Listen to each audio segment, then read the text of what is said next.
बोलो जयकारा बोल मेरे श्री गुरु महाराज की जय। श्री सद्गुरुदेव भगवान की जय। गुरुमुखो, यह मनुष्य जीवन जो जीव को मिला है, नाम सुमिरन और भजन भक्ति करके परमात्मा की प्राप्ति के लिए और 84 के चक्र से छुटकारा पाने के लिए मिला है। किंतु यह नाशवान, अस्थायी एवं क्षणभंगुर है और थोड़े समय के लिए ही जीव को मिला है। पता नहीं कब हाथ से चला जाए। इसलिए संत सत्पुरुष जीव को सचेत करते हुए कहते हैं कि इसमें श्वास श्वास में नाम का सुमिरन करो और इस कार्य में आलस कदापि न करो, क्योंकि यह स्वर्णिम अवसर यदि एक बार हाथ से निकल गया तो दोबारा हाथ नहीं आएगा। संत लालदास जी के हित में भरे वचन है कि लालदास उठ भजन कर आलस उख निवार, राज बेगाना कारज अपना दिन में शू लेहू सवार। संत लालदास जी अपने माध्यम से मनुष्य को सचेत एवं सावधान करते हुए कहते हैं कि ये मनुष्य उठ आलस्य एवं निंद्रा त्याग और परमात्मा का भजन सुमिरन कर। यह शरीर तो एक बेगाना औजार है, इसलिए समय रहते ही इस शरीर रूपी औजार से अपना कार्य संवार ले, अर्थात इस बेगाने शरीर से नाम सुमिरन करके अपने वास्तविक लक्ष्य की प्राप्ति कर ले। राजजुलाहों का अथवा कारीगरों का एक औजार होता है।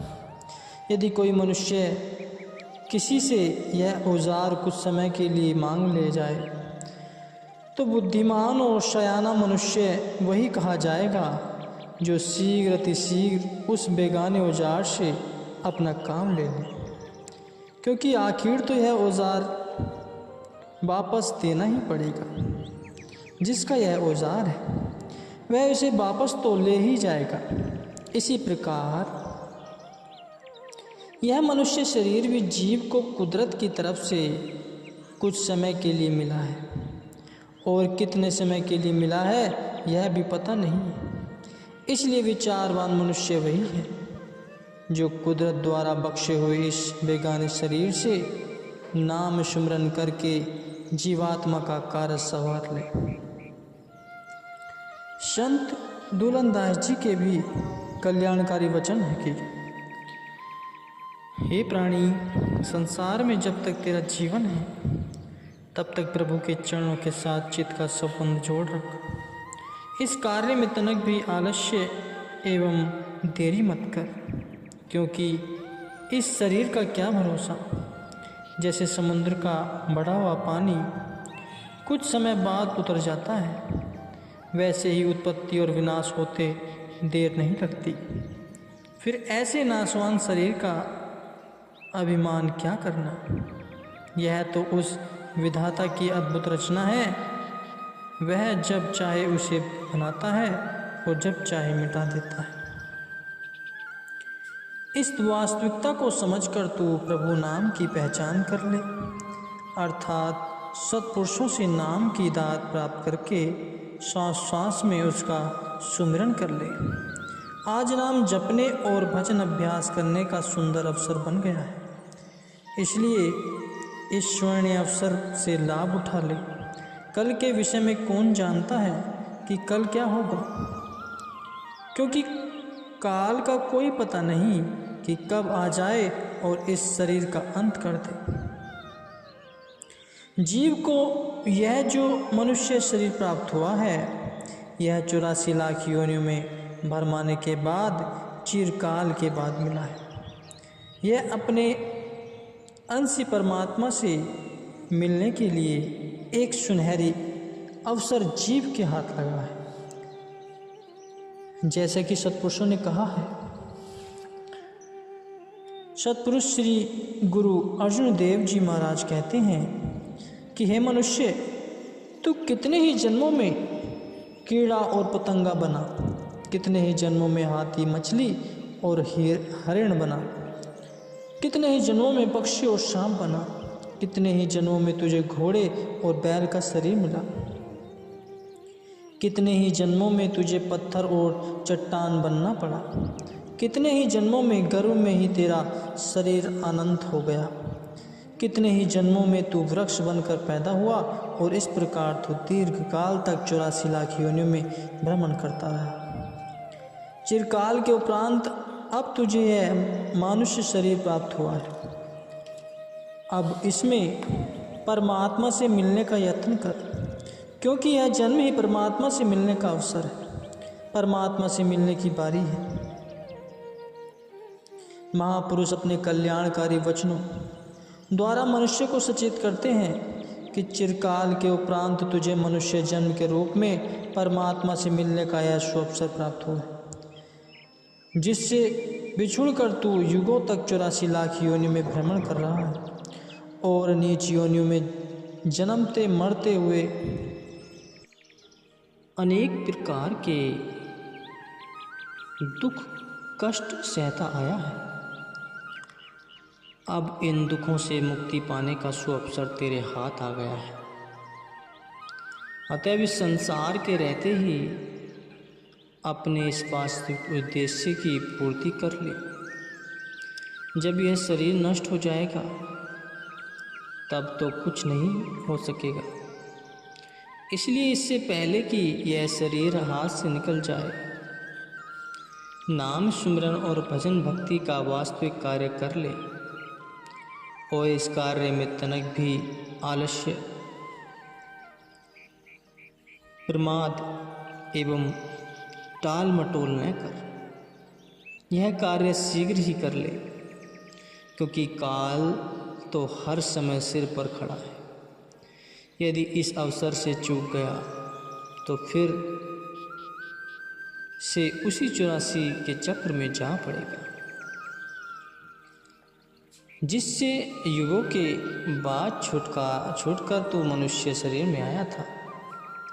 मन में विचार करो कि किसी विद्यार्थी के जब परीक्षा के लिए निकट आती है तो उस समय वह आलस्य एवं प्रमाद को दूर भगाकर कितनी लगन और मेहनत से परीक्षा की तैयारी करता है, क्योंकि वह इस बात को जानता और समझता है कि यह अवसर बड़ा मूल्यवान एवं दुर्लभ है। इस समय यदि वह आलस्य एवं प्रमाद करेगा और पढ़ाई की ओर ध्यान नहीं देगा तो फिर समय बीत जाने पर उसके पल्ले से वह पश्चाताप के और कुछ नहीं पड़ेगा, परंतु बाद में पछताने से कुछ नहीं होगा। इसी प्रकार किसी दुकानदार का प्रमाण ले लो। जब उसके माल बिकने और लाभ कमाने के दिन होते हैं तो उन दिनों वह अपने काम में इतना तत्पर रहता है, उस समय वह तनक भी आलस्य प्रमाद नहीं करता। यहाँ तक कि ग्राहकों की भीड़ होने पर वह भोजन करना भी भूल जाता है,